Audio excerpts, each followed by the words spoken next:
Hey guys, welcome back. Welcome to another video. This should be episode 2 of our road trip series. And right now we are headed out to a place called White Pocket. It's a little bit of a drive down a fairly easy road, and then we turn on to one that is fairly sandy from what I've heard. But I have my brother with me now, and we are going to go out and do White Pocket, and then we're going to go back towards the highway, go through Kanab, stop in Kanab and get some showers.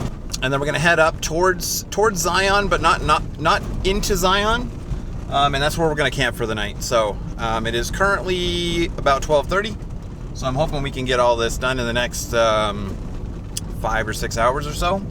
At least get to camp before it gets dark. So come along for the ride, and hope you enjoy it.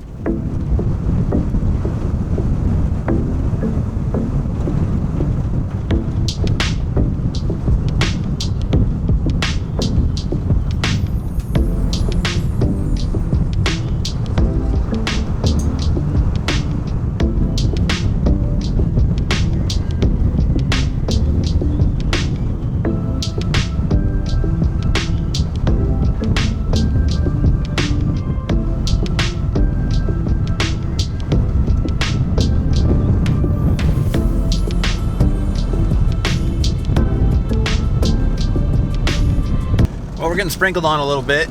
Hopefully it doesn't rain too hard. There's some off to our southwest right here. I don't know if it's coming this way, but hopefully it rains itself out before it gets here, and then we won't have to deal with it. So we are just kind of shadowing the edge of Vermilion Cliffs National Monument right now. And we just passed a sign actually that said that we moved back into Arizona from Utah, because we're coming in from the north. But we're getting close to the trail that we're going to need to turn onto.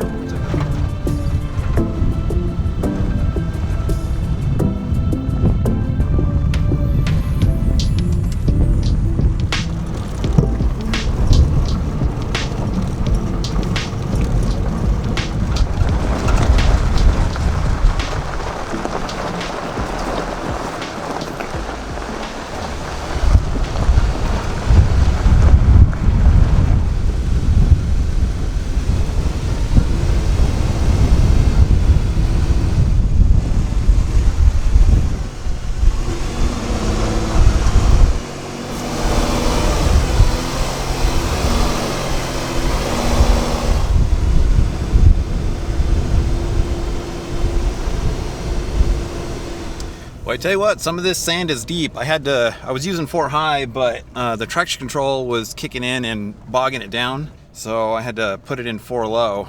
This paw hole trail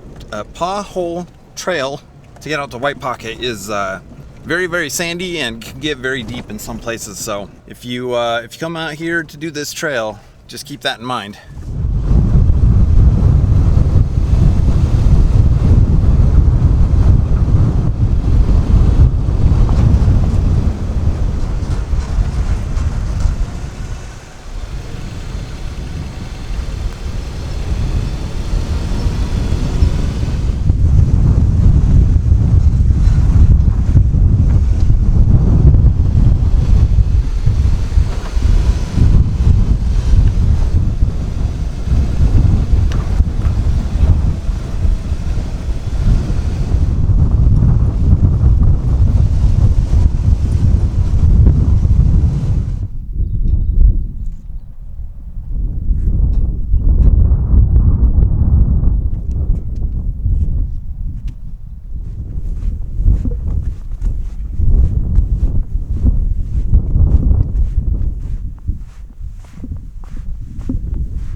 Pointing out the cars.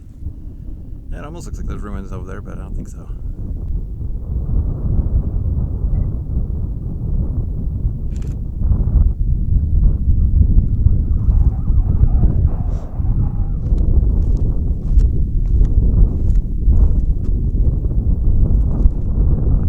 Shoe fly.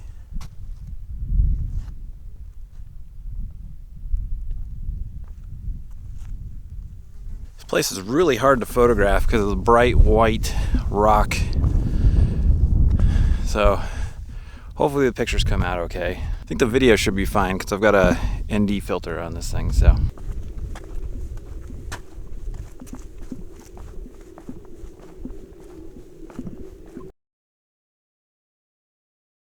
know if I just need to get some ND filters for the picture camera.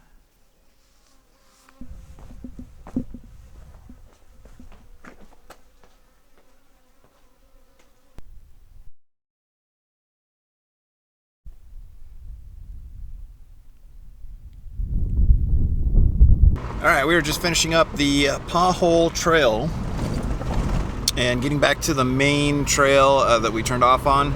And then we're going to go back the way we came, just slightly, and then take a left on what is known as Winter Road.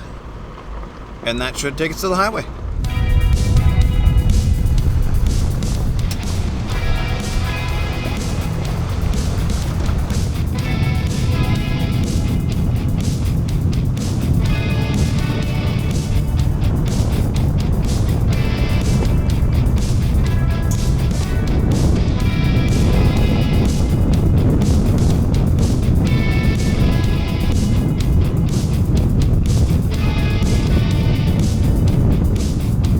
Just heading down Winter Road and getting close to the, well, probably about halfway through, I'd say. We were going to stop in Kanab and get showers before heading up to camp, but I don't know if we're going to have time. I guess we'll find out.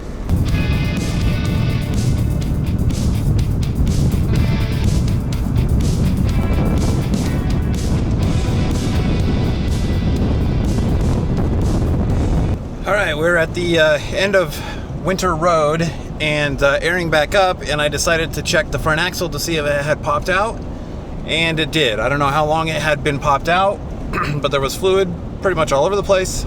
I tried to pop it back in with the CV still attached, but I couldn't get it to go in, so I just took all the bolts out that attached the CV to the stub shaft, and the stub shaft went right back in. I tried to pull it back out, and you could feel where it was catching on the circlip, so I got it all back together, and we're just cautiously doing 50 miles an hour to the nearest town, and hopefully there is a parts store open where we can get some differential fluid. I don't know how the rest of this trip's gonna go, but that's not a good thing. I don't understand why on all the trails that we did this morning, where we were in deep sand and making left turns and right turns and crawling over rocks and everything, it was fine.